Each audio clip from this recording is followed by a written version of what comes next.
G'day gamers, welcome to New by Design. Gonna be moving into part 7 of my ultimate gaming PC build here, where we unbox and install the Samsung 960 EVO M.2 500GB memory here. As you can see, tons of memory. This thing is just blazing fast. We're gonna go ahead and rip this box open, and there's not very much included in this. Essentially, it's just gonna be the M.2 drive as well as a small instruction booklet that's not super helpful and doesn't really have a whole lot of actual information in it. Anyway, now that you can see that we're popping it open, let's go ahead and rip it out and go and show ahead you guys how small this thing is. It is crazy small. I can't believe that this is 500 gigabytes in such a small little piece. One thing as well I should mention about M.2s is they do run extremely hot, so if you don't have a motherboard like mine that has a heat shield built into it, you're going to want to go ahead and get something that's going to help cool it off. And even if you do have a heat shield, it doesn't hurt actually. There's actual coolers and fans that you can get as well to cool these off so that they're always running at optimal temperature.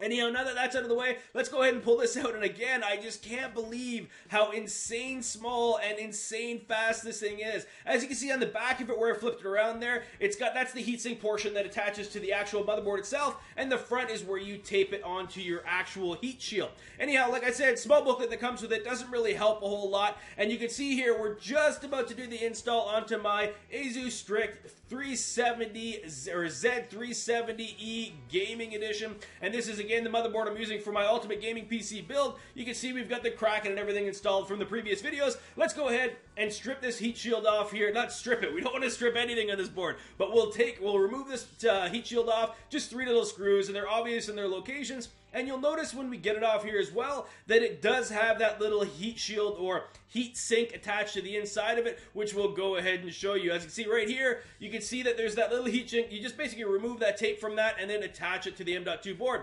But before we get there, obviously we're going to have to go ahead and install the M.2. You can see, again, just really super simple. You essentially just make sure it's straight, push it into that little portion there, and there's just one screw to attach to it. So we'll go ahead and line things up here, make sure everything's sitting perfectly because we don't want to mess up this board. It was very, very, very expensive, and we'll go ahead and attach this again. Just a single screw, screw that in, and then we will go ahead and reattach. We'll take the cover off the heat shield and then attach the heat shield to the actual M.2 and then secure it to the motherboard so that there is lots of cooling and this memory will fly lightning fast for us. As you can see, we've got the tape here. We're going to go ahead, fiddle with it until we get it off, and there is the heat sink as well, and we'll attach that to the top of the M.2 drive and then secure the heat shield to the motherboard. Again, it's just 3 screws. Make sure when you're putting this on that you do it very cautiously, because if you press down too hard and the glue sticks to your M.2 before you have the screw holes lined up, you're going to be in a world of trouble. So make sure, again, you're putting it on just lightly until the first screw sets, and make sure that at least one other screw is lined up before you tighten the screw all the way. Going to be a huge thing because, like I say, if you do tape it and then bend it, you're not going to have the proper heat sink seal on it, and it's not going to cool properly. So make sure you guys go ahead and do that, and then you should be all good.